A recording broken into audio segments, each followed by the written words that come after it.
Baik, selamat pagi, siang, maupun sore kepada teman-teman NetLab dan juga rekan-rekan yang menonton video ini. Perkenalkan lagi, nama saya Marsyalo Ferdiana dari Teknik Komputer UI Angkatan 2024 dengan NPM 24063469311.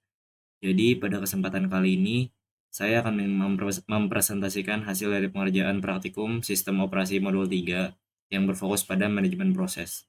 Oke, jadi presentasi pada hari ini akan dibagikan menjadi 3 segmen utama, yaitu landasannya. Kita akan membahas konsep fundamentalnya dari proses dan siklus itu gimana.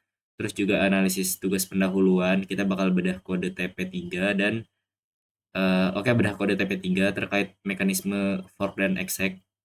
Dan juga terakhir itu ada analisis CS case study, di mana penjelasan mendalam tentang implementasi sistem master dan worker dengan mekanisme timeout dan image transformation. Oke, jadi tujuan dari presentasi ini adalah untuk mendemonstrasikan pemahaman saya mengenai proses paralel dan manajemen siklus hidup proses dalam lingkungan Linux gitu.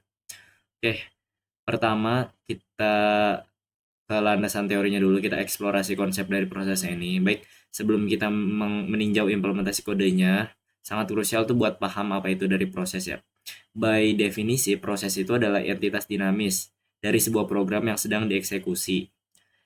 Perbedaan mendasar antara program dan proses terletak pada status aktivitasnya. Kalau program itu adalah entitas pasif, sedangkan proses itu mencakup status aktivitas saat ini, termasuk program counter, isi register prosesor, serta alokasi memori pada stack, data section, dan heap. Oke, jadi siklus hidup proses life cycle. Setiap proses dalam sistem operasi itu mengalami transisi status yang disebut sebagai siklus hidup proses. Yang pertama itu ada new. New itu adalah tahap pembuatan proses dan inisialisasi dari PCB.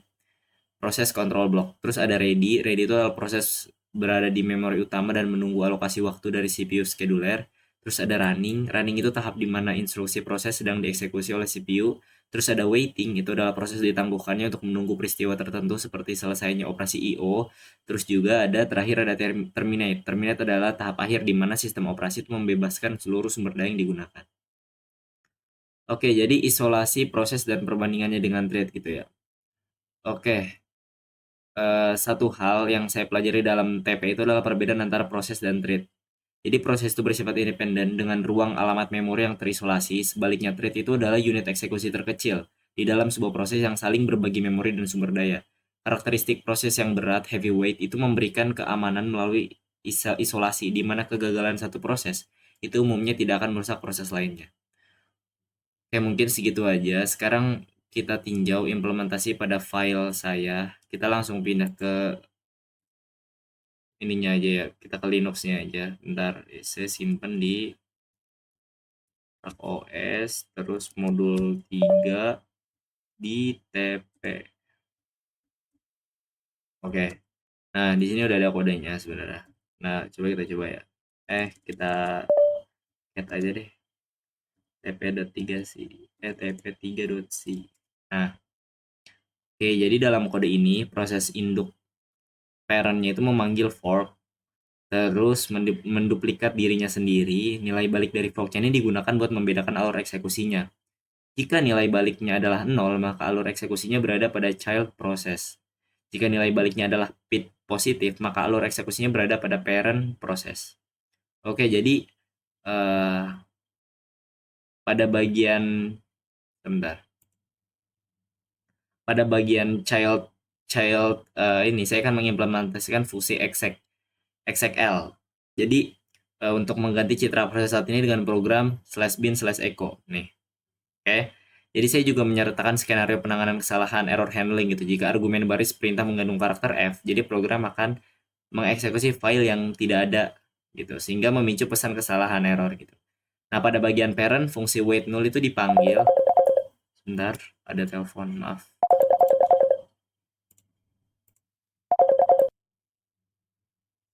Oke, maaf sebelumnya ada yang nelpon. Oke, lanjut. Pada bagian parent-nya itu fungsi wait null-nya ini itu dipanggil buat menangguhkan eksekusi induk hingga proses anak selesai. Jadi hal ini tuh penting karena untuk mencegah terjadinya zombie proses, yaitu proses yang telah selesai namun entry-nya itu masih tersimpan di table proses karena status keluarnya itu belum dibaca oleh induk. Oke, kita coba simulasiin aja kali ya. Nih, kan kita ketik slash tp3. Nah, ini kalau dia berhasil gitu. Nah, tadi kan kita bikin kalau ngetik F itu dia bakal ngirim yang error ya. Nah, ini kan failed kan di sini error exec bla bla bla. Nah, ya mungkin segitu aja. Sekarang kita beralih ke case study. Sebentar, lokasinya itu ada di sini. Oke, kita cat dulu kali ya. Cat.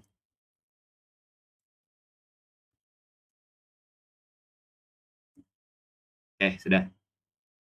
Oke, jadi pada tugas ini saya diminta buat membangun sebuah simulasi sistem manajemen tugas yang terdiri dari satu program master dan beberapa program worker. Gitu. Yang atas nih yang master, yang bawah itu yang worker. Oke, jadi model itu menggunakan satu proses induk sebagai pengatur yang mendistribusikan beban kerja ke 5 proses anak secara paralel. Hal ini itu bertujuan untuk memaksimalkan utilitas prosesor dan mempercepat penyelesaian tugas melalui konkurensi. Oke, jadi sistem ini wajib memenuhi beberapa kriteria. Satu, penciptaan 5 child process itu menggunakan fork secara iteratif. Terus ada mekanisme timeout, penerapan batas waktu 15 detik untuk setiap tugas. Terus ada logging, itu dokumentasi setiap tahapan ini bakal di input prosesnya ke dalam log file gitu. Terus juga penggunaan exec untuk beralih ke program worker dan kemudian kembali ke perintah sistem LS gitu. Oke, jadi di sini program master.c ini adalah otak dari simulasinya ini. Jadi dalam sebuah loop master menciptakan 5 anak. Setiap anak akan menerima argumen ID tugas dua angka acak antara 1 sampai 10 dan nilainya itu nilai simulasi beban kerja. Segera setelah lahir anak akan menjalankan exec titik slash worker gitu untuk berubah menjadi program worker. Oke, jadi bagian paling krusial itu adalah cara master memantau anak-anaknya. Jadi saya menggunakan fungsi waitPit gitu. Dengan flag flag ini itu memungkinkan si master ini, nih flagnya Wenohang. Nah, flag ini itu memungkinkan master untuk memeriksa status anak tanpa terhenti non blocking gitu, sehingga master tetap bisa melakukan pengecekan terhadap anak-anak lain secara bersamaan. Master tuh mencatat waktu mulai setiap anak menggunakan time. Dalam setiap iterasi, master menghitung selisih waktu saat ini dengan waktu mulai menggunakan div time jika durasi itu melebihi 15 detik gitu. Master akan mengirimkan sinyal kill melalui fungsi kill pitch. Nah, itulah untuk menghentikan proses anak secara paksa. Master menggunakan makro exit status untuk mengambil nilai keluar dari proses anak yang selesai secara normal. Hasil ini kemudian diakumulasi menjadi ringkasan eksekusi yang menampilkan jumlah tugas berhasil dan gagal gitu.